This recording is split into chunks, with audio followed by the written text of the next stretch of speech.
Hey, it's Kaufman is Alive. I look at comic books new and old. Welcome to the show. Thanks for watching. Please subscribe, like, turn notifications on so you can get my videos showing up in your feed when you sign into YouTube. I'm also on X, formerly known as Twitter, at Kaufman is Alive, and Instagram at Kaufman_is_alive. Go check me out there. Today I'm looking at a new comic book, Batman number 161. Legacy number 926. This is written by Jeff Loeb, got artwork by Jim Lee, inking by Scott Williams, and colors by Alex Sinclair. This is Jim Lee's return to Batman, the entire original creative team to Hush, doing the sequel to Hush. There's definitely an argument to be made that this is just some nostalgic cash grab. I've definitely heard that argument out there. I've seen some divisive opinions on this comic book so far. I've done reviews of the first 3 issues of Hush 2, so go check those out if you haven't yet. And again, please subscribe, and thanks again for watching. Now, I haven't not been reading any new current Batman outside of Chip Zdarsky's Failsafe saga. I only jumped on to the new Batman here for this Hush 2. So I want to know, let me know in the comments, is this in line with current Batman at all? Is this a departure from what they've been doing in Batman recently? Let me know in the comments. I'm interested to find out. This is kind of a generic cover so far. Out of the 4 covers, this is probably my least favorite, but at least it shows what's going on in this comic book, which is something to be said. Kind of rare these days with so many variant covers.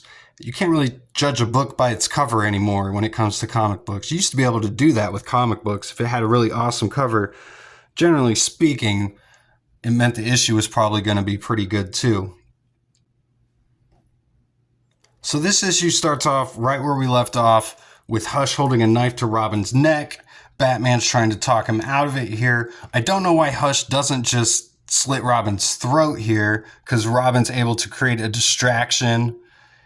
Batman says it's a tactic that he knows well, that he first used on Hush with an entire gang of bats distracting Hush. Robin's using like robotic robins here.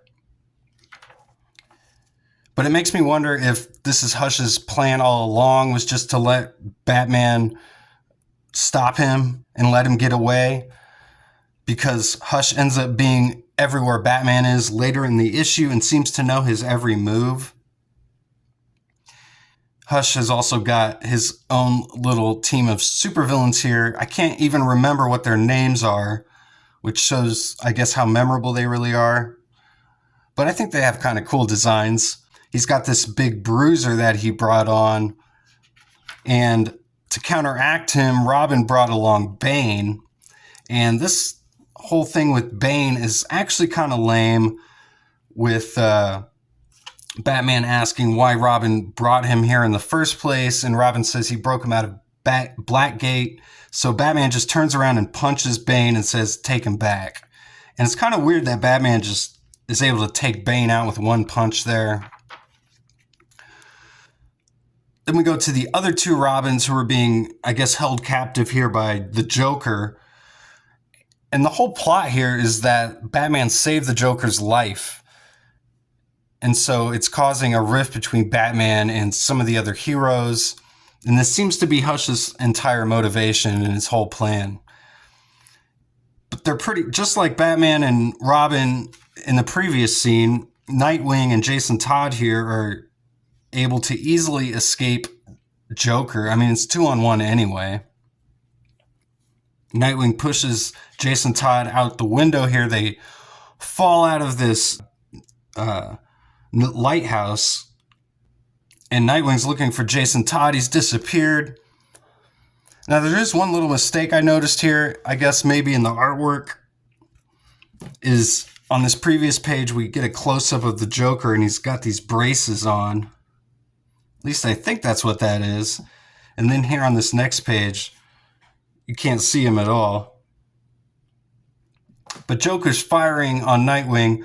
We don't see if he ends up hitting Nightwing at all, and we don't find out until the final page of the issue. Batman goes looking for Nightwing and Jason Todd, but all he finds is Hush's plans, and he wonders if if Hush meant for him to find it all along. He sees all these little like chess pieces that Hush has created of Alfred. He notices and he wonders what that's about. He says, "What does it all mean?" And I'm wondering the same thing. And then we go to Jim Gordon. He's in a hospital bed. He says, "I knew you'd come, old friend." And Barbara, who's Batgirl, says, "Dad, it's me, Barbara." And he's like, "Oh, it's difficult to see without my glasses." And he's got a bandage over one of his eyes there. And she tells Gordon that Batman saved Joker's life. And this causes a rift between Batgirl and Batman here. We see the rest of the conversation through Batman's eyes as he's listening in on all of this. We get a flashback to what happened previously in this series between Batman and Gordon and the Joker. And then a couple explosions go off. Batman says, "Hush is here." He starts to fall. Batgirl sees it, and she flies down to catch Batman. We get the great double splash page here. Probably one of the best pages so far in this entire series.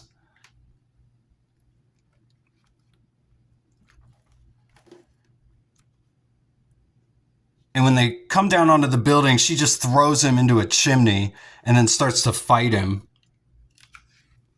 She doesn't understand why Batman didn't just kill the Joker when he had the chance.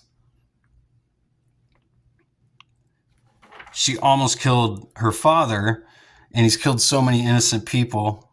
She uses a cloaking device here, which Batman is saying that she's upgraded her tech since the last time that they've encountered each other. So he turns on his infrared. I like Batman with the red eyes. That looks cool. But they're getting into a full-on battle. This seems, I don't know if this is out of character or not. I mean, he totally just grabs Barbara right around the throat here, and then Dick Grayson shows up to put a stop to it with the rest of the Gotham Knights here, along with the Riddler. And Batman's saying, "Not them, not now." So I don't know what he was about to do to Barbara. It didn't look good. Seems like Hush, whatever his plan is, seems to be working so far. Batman seems to be totally off his heels here and pretty confused about what's going on. And he's got everyone, it seems to be turning on him or misunderstanding him. And the entire theme of this book was Batman taking responsibility for his actions. That's what Barbara says to him.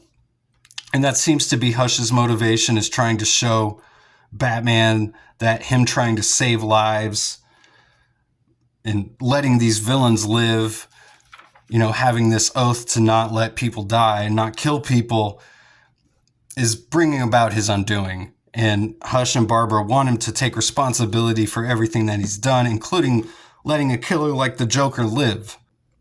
So to me, this feels like kind of a mess, but I do like seeing all these characters interacting. We've got all the major players in the Batman universe interacting. We got a couple new villains here as well, some underlings for Hush, some dissension between Batman and his family here.